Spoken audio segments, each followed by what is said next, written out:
Assalamualaikum warahmatullahi wabarakatuh. Apa kabar semuanya guys? Ketemu lagi di Ensiklopedia Budaya. Oke guys, langsung aja ya saya ajak Anda untuk ke Filipina ya. Dan di sini kita akan membahas tentang bagaimana sih Islam bisa masuk ke Filipina. Nah, yang kita bahas kali ini lebih spesifik ke daerah Filipina Selatan ya, dimana di daerah situ banyak penganut agama Islam dibandingkan dengan di utara yang mayoritasnya itu adalah Katolik Roma. Nah, Islam sendiri ini merupakan agama monoteisme tertua ya, atau menyembah satu Tuhan ya, tertua ya, yang tercatat di Filipina.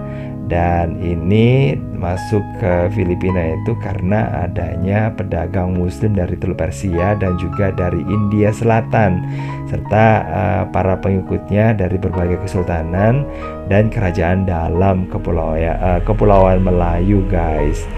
Nah guys, Islam ini bisa dikatakan saat ini menjadi agama terbesar kedua di Filipina dengan pengikut tahun 2010 sekitar 5 jutaan ya, lebih gitu ya guys. Dan pada tahun 2015 ini nambah lagi, meningkat menjadi 6 juta lebih gitu menurut otoritas statistik Filipina. Nah guys, pada tahun 1380 Karimul Makdum ini seorang mubalik Islam pertama dari Arab mencapai Kepulauan Sulu dan Jolo di Filipina dan mulai menyebarkan agama Islam di negara ini. Nah, pada tahun 1390, nah ini putra Minangkabau, ini ada Raja Baguinda dan para pengikutnya itu mulai mengajarkan Islam di pulau-pulau yang ada di Filipina Selatan. Dan disinilah kemudian ada masjid ya yang dibangun pertama dan didirikan di Filipina di Simunul di Mindanao pada abad ke-15, yaitu Masjid Syekh Karimul Makdum.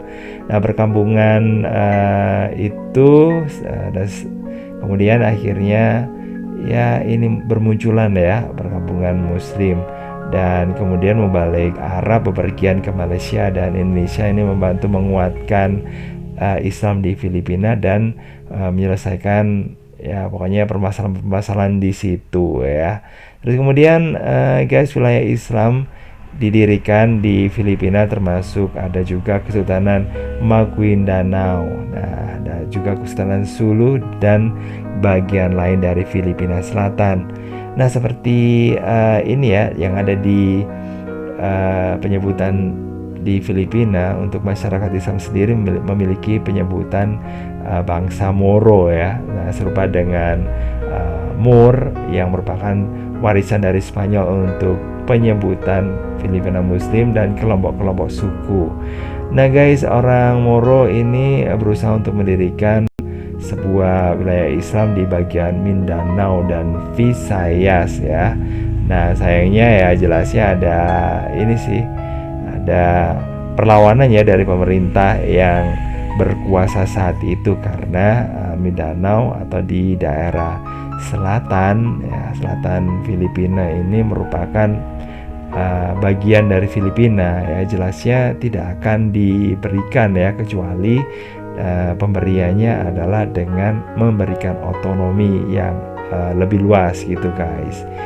Nah guys, istilah bangsa Moro ini adalah kombinasi dari bangsa Melayu kuno dan juga bahasa Melayu kuno maksudnya ya, dan juga bahasa Spanyol.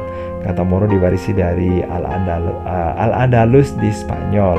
Nah, sejumlah peristiwa yang cukup signifikan seperti pemberontakan Moro ini terjadi ya di Perang Filipina Amerika tahun 1899.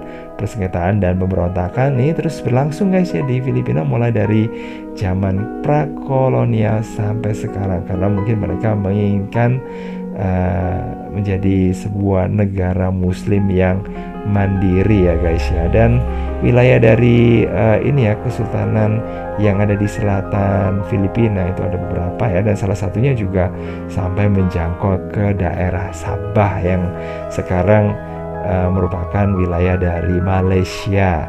Nah, kemudian guys, Islam ini mengalami pertumbuhan yang cukup pesat di Filipina sejak akhir Perang Dunia Kedua, di mana komunitas Filipina Muslim ini udah membangun masjid baru dan sekolah-sekolah agama pada abad ke-21, dan ada juga ziarah haji ini mulai meningkat ya guys ya.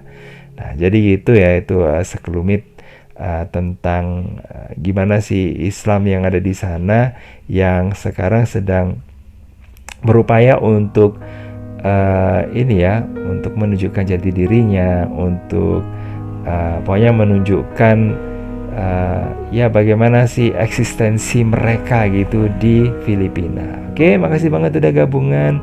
Jangan lupa like, subscribe, komen, dan juga share. Dan saya akhiri, wassalamualaikum warahmatullahi wabarakatuh. Bye bye.